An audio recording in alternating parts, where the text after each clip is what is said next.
Hey guys, welcome back to Jessin Reads Romance. I'm Jessin, and today I'm here with my November TBR. So to kick off my November TBR, I always talk about the books that we're going to be reviewing on the podcast. November is going to be a shortened month because we usually take a break around this time so that Juliet and I don't have to worry about recording episodes during the holidays and stuff. So we have 2 book reviews and 1 mini-sode episode, and then we have like a break for a week during November. The first book that we're going to be reviewing is Nobody's Hero by Beck McMaster. It's the first book in her Burnland series, and this book is like a post-apocalyptic urban fantasy world, and it has like Mad Max vibes, which is super cool, and there's also werewolves called wargs.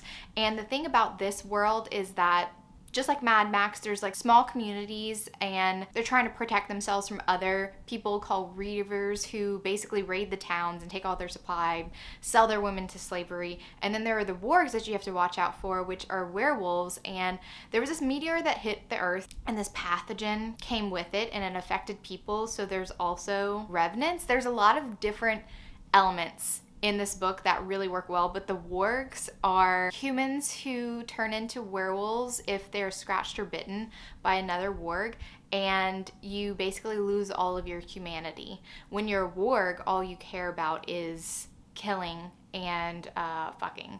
And the heron's father actually was bitten by a warg years ago, and he chose to not live life as a warg, and he decided to kill himself. So she definitely has a prejudice, like most humans do, against wargs. Well, our hero is a warg.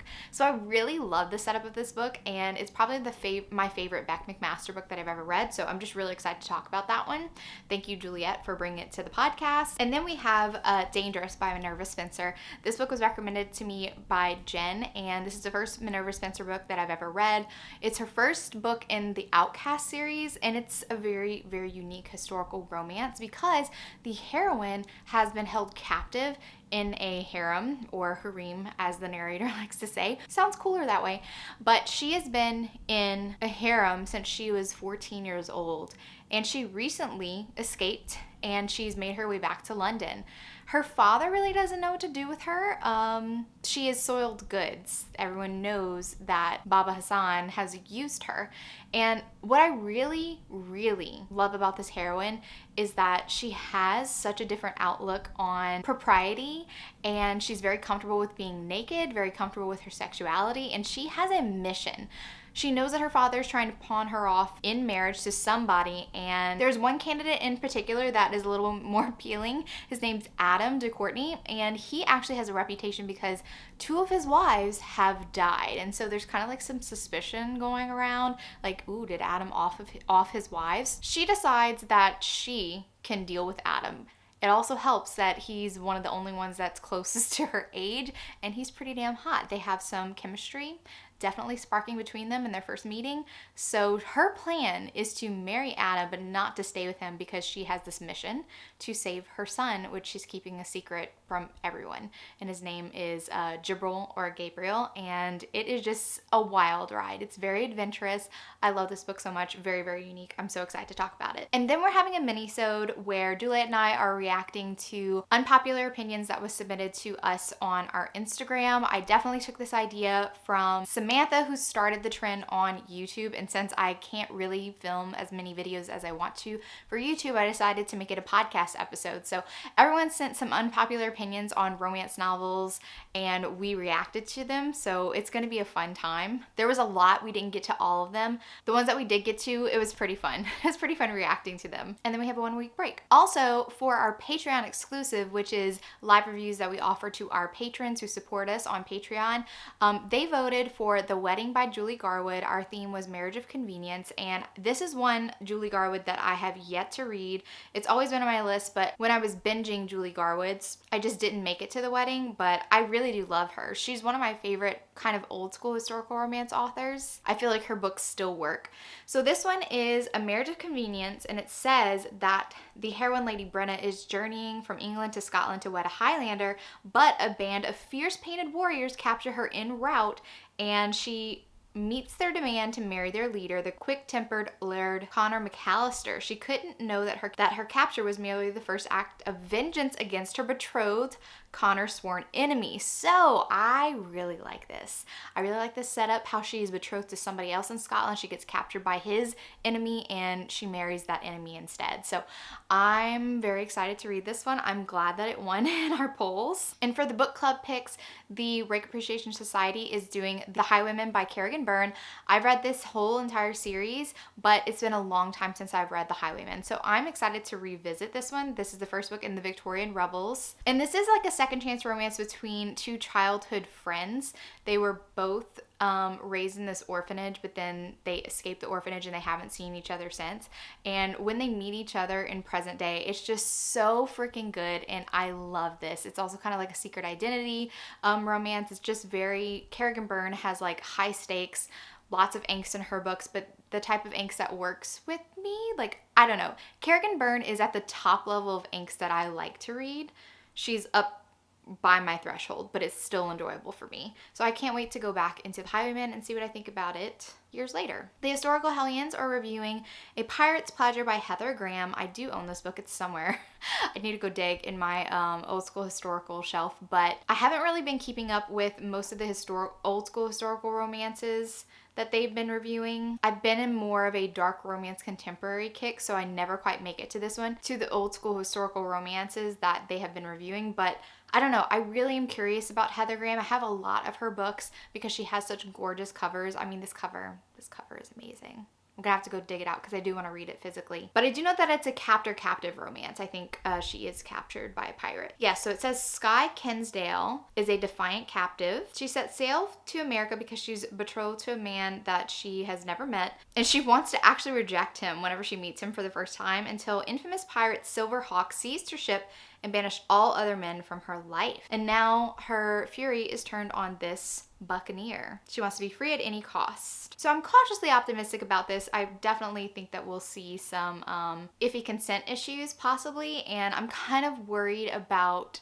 how long the heroine is going to fight the hero, because I found, especially when I was reading Joanna Lindsay's books where she writes a lot of captor-captive romances, the way that she decided to play out the captor-captive plot kind of grated on my nerves because it went on for so long, up until like the very end and stuff. So I hope that doesn't happen for this book, but I'm willing to give it a try. And then I have one arc that I want to read. It's not out until December. It's A Scoundrel of Her Own by Stacey Reed. This is the third book in the Sinful Wallflower series. I have read My Darling Duke and Her Wicked Marquess, and this one's about Lady Ophelia Darby, and we know that she is a songstress, so she moonlights as this songstress called Lady Starlight, and she's protected by the notoriously wealthy scoundrel Devlin Byrne. But apparently her father has a dark secret, and now she needs help, and I think she turns to Devlin. So I'm not sure if Devlin knows her real identity, that she is Lady Ophelia Darby, or only knows her as her Lady Starlight personality. Okay, never mind. The synopsis does say having Ophelia is only the beginning of Devlin's plans.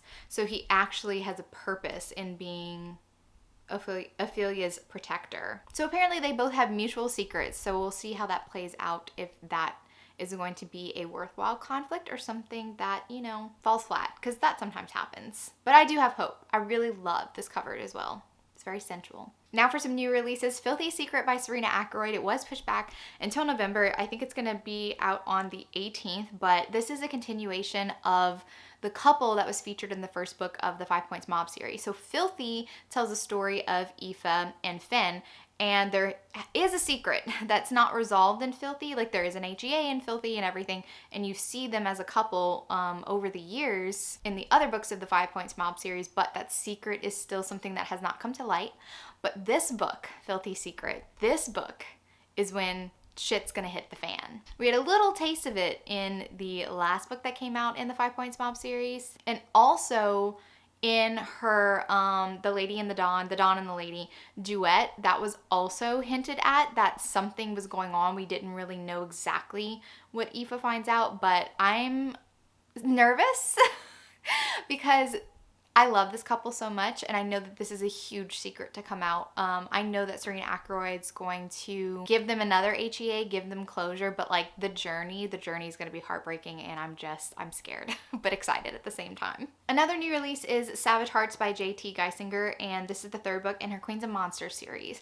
I love them so much. Ruthless creatures were just so fun. Carnal urges just like up the ante, and I love Sloane and Declan. They have such an interesting relationship, and this is actually about Sloane's little sister Riley, and I'm completely blanking. I need to reread Carnal Urges, which I am going to do before the end of the year. We are going to review it in December, so that's like a little preview, but I don't remember Sloane having a sibling. I'm just blanking on that. There was just so much happening in Carnal Urges, but apparently Sloane's little sister Riley is being invited to meet Sloane's fiance, and she kind of gets embroiled with a Russian mobster named Malik, and she considers him a savage. So I'm not exactly sure what's the stakes here. I'm not exactly sure how Malik plays into this whole situation. I don't remember Malik either. I'm wondering if maybe he was mentioned in Ruthless Creatures. Man, I need to reread. This is terrible. But I am excited because, yeah, I love this series. Another new release that I'm extremely excited about is Lore Olympus, Volume 1 by Rachel Smythe. I don't know if she says her name Smith or Smythe.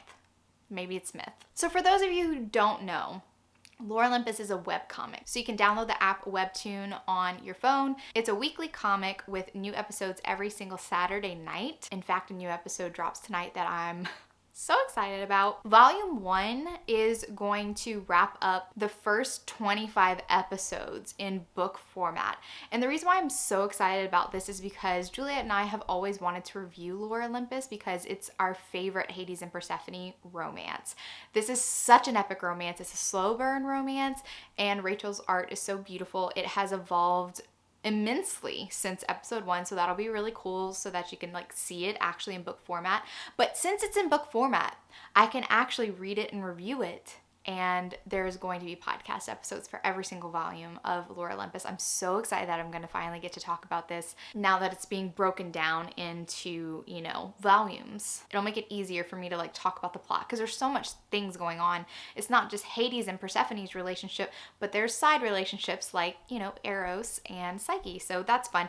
There are currently 178 episodes, and if they continue this trend of only including like 25 episodes per volume, that's going to be a lot of volumes, which I'm excited about. The cover is gorgeous. I'm so happy for Rachel. She is such a sweetheart. She used to have a Patreon. I used to be a patron, and she used to do kind of like episode reviews, and I find her voice incredibly soothing. I love her Kiwi accent. It's adorable. I just love her, and I'm just so happy for her. So some other books that I want to put on my November TBR, I'm just kind of all over the place with what I want to read. I feel like maybe I should go back to Lorraine Heath because there are some books that I haven't read by her, and a lot of them are on Anyplay. I have a whole playlist on Anyplay actually of books that I haven't read by her, so I put them in order that I need to read them. I did get The Duchess Hunt through an ARC, but I have not read it yet. This is why I stopped requesting ARCs, but there's quite a few Lorraine Heaths that I have not read yet, and thank goodness Anyplay has all of them. So if you have not checked out Anyplay, it is a subscription service for audiobooks, and it is amazing because you just pay like a flat monthly fee, and you have unlimited audiobooks that you can listen to, and they have a lot of them. There's a lot of variety for romance readers. So any of those Lorraine Heaths are totally fair game. I also want to read Indigo Ridge by Devney Perry. It just came out toward the end of October. It's the first book in her Eden series, and I read the Christmas prequel novella, which really doesn't have anything to do with book 1. It just kind of introduces the town, and it's a small town in Montana called Quincy. It has a founding family called the Edens, and in this first book, in Indigo Ridge, the heroine Winslow is just moving to Quincy. Her grandfather is the mayor of the town, and she's just been voted in as chief of police. She does have to find a way to fit in with the residents of Quincy because people think that she got the job because of nepotism. And then the first night that she's back in town as like a new resident, she goes to a local bar that only the locals frequent. her grandfather told her not to go to the tourist trap bars, and she meets this guy named Griffin, and she asks Griffin, oh, do you live in town? And he says, no, I don't live in town. So they have a one-night stand. Come to find out, Griffin is one of the Edens, and technically he doesn't live in town because their ranch is out of the Quincy town limits. A body is found on his ranch. Wynn has to investigate this guy who she slept with. And I'm just very excited about it because I think that Devney Perry writes some good kind of romantic thrillers. She had like a similar vibe in her now relabeled Clifton Forge series. So in Steel King, there's also a murder that the heroine is investigating because she works for the newspaper. So it has similar vibes. I really like it. I think that Devney Perry does a great job at those types of stories. So I'm going to be listening to that on audio. I also want to read Thy Kingdom Come by Monica James. I have been having this book because the cover. Monica James is friends with Michelle Lancaster, who is a very popular photographer, and a lot of people use her pictures for their indie romance covers. Sophie Lark gets all of her photos from Michelle Lancaster. Anyway, apparently Monica James is very good friends with Michelle Lancaster, and this photo shoot that she did for this series, it totally sold me, and I really should have put it on my October TBR, but I'm gonna put it on my November TBR. The synopsis is a little bit vague. I do know that the hero's name's Puck Kelly, and apparently his family is notorious in Belfast, and you don't want to double cross him at all, but he's known as having no emotions until the heroine steps onto the scene, as per usual. And honestly, I'm not really sure what the plot of this is, but I think that this is a trilogy about the same couple, and I'm excited to see where it goes because I have not read a Monica James yet, even though I own quite a few of her books now. Blame it on the covers. I mean, Michelle Lancaster, you can find the hottest people to put on these indie book covers. Now, recently, Jen started reading some survival romances in October, and a few of those really interested me. One of them was A Wilderness Within by Emma Castle, and I have read her Tarzan retelling, which was very interesting. And this one she actually wrote before the pandemic, and it has a lot of similarities just because pandemics happen in a certain way. Like there's a pattern that happens with past pandemics. And so I believe that Emma Castle did her research really well into how that would operate. And it's kind of eerie the way that she wrote it before our pandemic actually happened. And Jen said that it was fascinating and amazing, and I want to read that. So of course the main characters are fellow survivors, and you know, they meet, but it's like, it's gonna be a trust thing. I just can't wait to read that because it's something different. I haven't read a like survivalist romance in a long time. Another one that she really liked was Last Light by Claire Kent. I've not read anything by Claire Kent before. The heroine has lost the last of her family, and she has to trek across 3 states to find the only people that she knows that are left alive. And apparently, maybe Travis, the hero, is going to make the journey with her, and he used to fix her car. That's all she knows about him. It sounds like maybe, I don't know if she's a Sunshine character, but he's definitely labeled as gruff and stoic and unfriendly. So grumpy Sunshine pairing maybe? I don't know. Jen said that she really liked it. I didn't want to read too much into it, and that's all I really wanted to know. Otherwise, the rest of November is just kind of like a free-for-all. It's whatever my heart desires, whatever comes across my lap. I also still have lots of monster romances that are sitting on my Kindle that I didn't get to in October, so we'll see. I'm just gonna mood read, and a lot of them are probably going to be through audio because that's how I consume most of the books that I read now. If you have any good audiobook suggestions that I need to add to my November TBR, please comment down below and let me know what those are. Bonus points if it's on Anyplay because I absolutely love that, where I listen to most of my audiobooks now. Anyway, I hope that you guys had a wonderful October. I'm very excited for November, and I definitely want to end the year strong. I feel like 2021 has been such an amazing year so far. There's too many good books that I've read this year because I'm starting to compile my list of my favorite books of the year, my favorite new author discoveries and stuff like that, but there's still room. There's 2 months left of 2021, and if you have a book that you think that I need to read before the year ends, let me know. If you like this video, give it a big thumbs up, and if you're not already subscribed to my channel, make sure you subscribe to get notified on any future videos that I do. Thank you so much for watching, and remember, life's better with a little HEA. Bye guys!